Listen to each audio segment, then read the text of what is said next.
प्रेम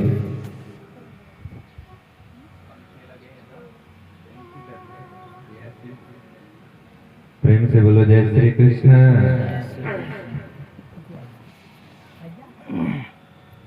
बोले प्रभु, जिंदे तो भागवत से तरते हैं, क्या कोई मर के भी करा है? आपने कहा गुरुदेव भागवत कल्प तरु है, जो मांगोगे वो मिल जाएगा। क्या कभी ऐसा भी हुआ कि कोई मर गया हो, शरीर छोड़ दिया हो किसी ने, तब तरा है कोई क्या? बोले हाँ। तो वो ज्ञान दिया। बोले सौनक आदि ऋषियों, भागवत से जिंदा तो तर ही जाएंगे, लेकिन मर के भी तरेंगे। बोले कौन कौन से गुरुदेव करते हैं? तो बताया, सत्य ही नामात्रे दोष का। सत्य से जो हीन है, जिसने सत्य के रास्ते को छोड़ दिया,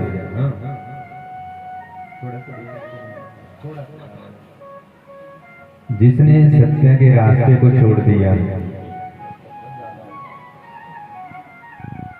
जिसने सत्य के रास्ते को छोड़ दिया, जिसने माता पिता की हत्या कर दी।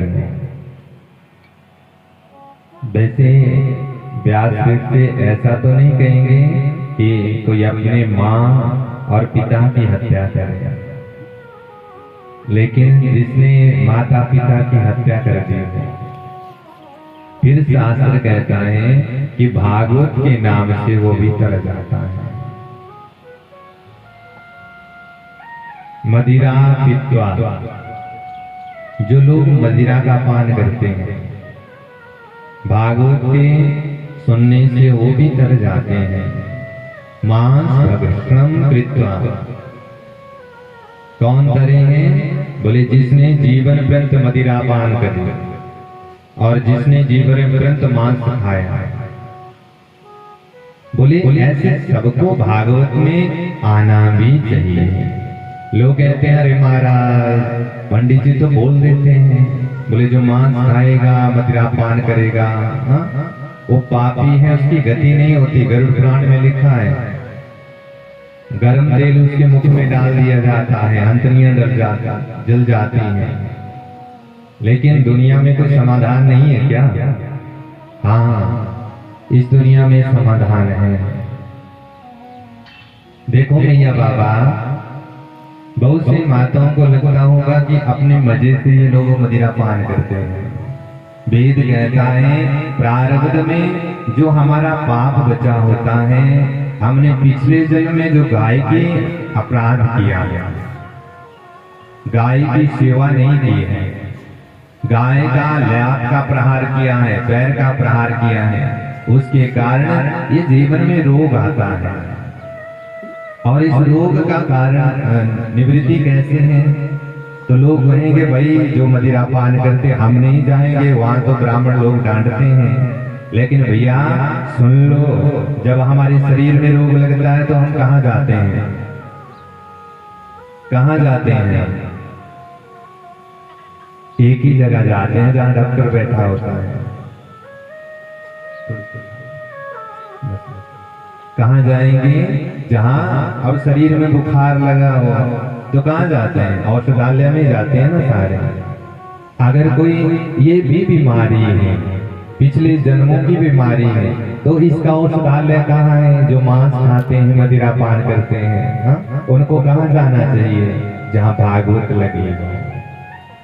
शरीर की बीमारियों का इलाज उन डॉक्टरों के पास है। अब हमारे शरीर को स्वस्थ कर देते हैं, क्योंकि पूर्व में लिखा गया है सबसे पहले हमें शरीर की ही रक्षा करनी है अपनी।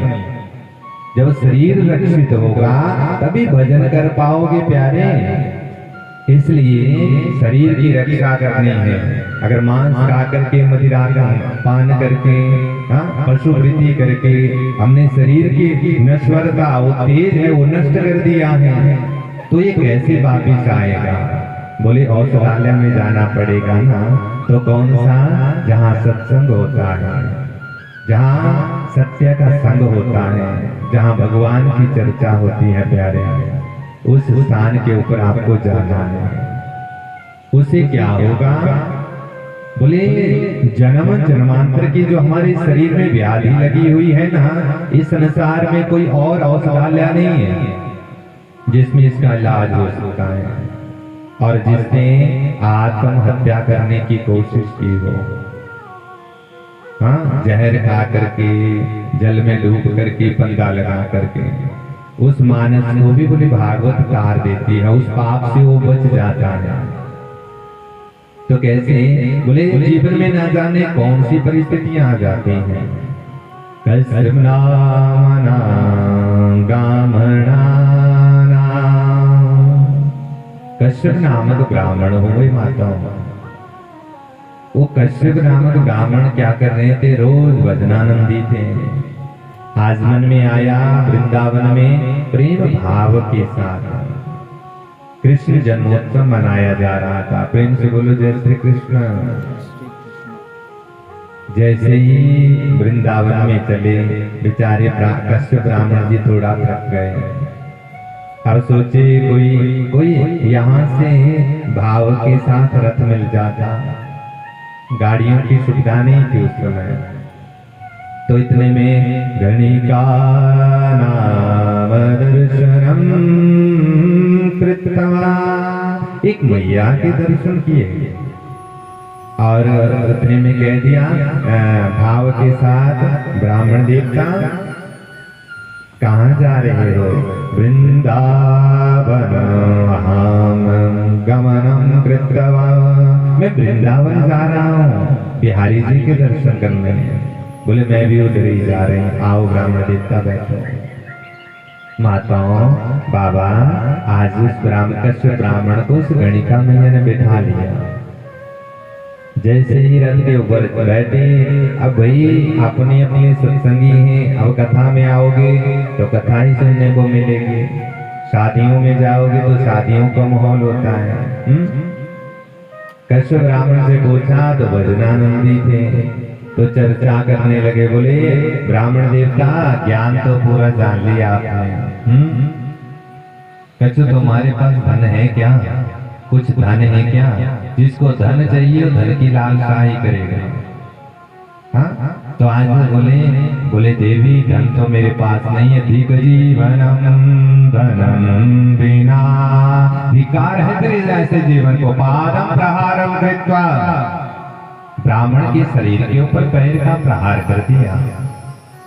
जैसे ही उस ब्राह्मण को पैर का प्रहार किया, ब्राह्मण उसी भाव के साथ वहां से धरती के ऊपर गिर गया। बोले वेद पढ़े, शास्त्र पढ़े, नाम जपा, क्या फायदा हुआ? पैसा नहीं है ना मेरे पास, ना तो पैसे का बड़ा विचित्र जैसा भाव। बोले आत्महंता नाम करोमि, बोले आत्महत्या कर लूंगा। साथ में एक तालाब था,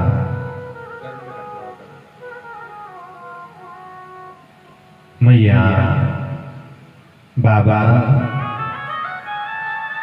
इतना प्रेम भाव हुआ। आज ब्राह्मण देवता ने जल के बीच में बैठ करके समाधि लगा ली। प्रेम से बोलो जय श्री कृष्ण।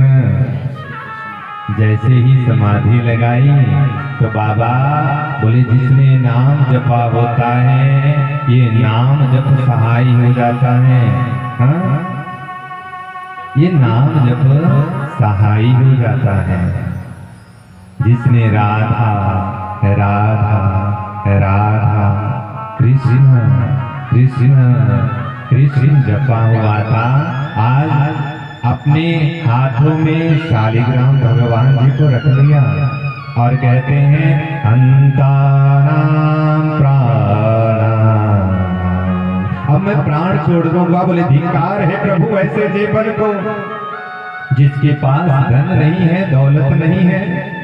मैं पढ़ा हूँ, वेद पढ़े, शास्त्र पढ़े, ज्ञान है, लेकिन प्रभु मेरे पास धन नहीं है। आज उस देवी ने मुझे पैर का धक्का दिया। आज मेरे पास पैसा होता तो मैं वृंदावन में जाकर के बिहारी जी के दर्शन कर लेता। नहीं कर पाया ना प्रभु। बोले जो तुम्हारा नहीं हो सका शरीर, उस शरीर को रख करके अब मैं क्या करूंगा। बोले अभी हाँ छोड़ दूंगा। प्रभु को दया आई और इंद्र देखते हैं, बोले जो प्रभु के प्यारे हैं उनके ऊपर दुख आए तो देवता दौड़े हुए आए। जैसे ही देवता सामने आए, इस रूप में श्रृंगाल रूपेण धारण मुकृत्वा, श्रृंगाल का रूप गीदड़ का रूप धारण कर लिया और आवाज लगाई, अरे ब्राह्मण देवता क्या कर रहे हो, स्नान कर रहे हो। तने बहुत देर से देख रहा हूँ, तुम उठ नहीं रहे हो। बोले कौन मुझे याद कर रहा है, मैं स्नान नहीं कर रहा हूँ, मैं शालिग्राम भगवान का ध्यान कर रहा हूँ कि प्रभु मैं आपके गोलोक में आ रहा हूँ। और ध्यान करते करते जैसे समाधि लगाने लगे तो उसी समय श्रृंगाल बोल उठा, अरे ब्राह्मण देवता रुको। ब्राह्मण देवता बोले अपना दुख सबको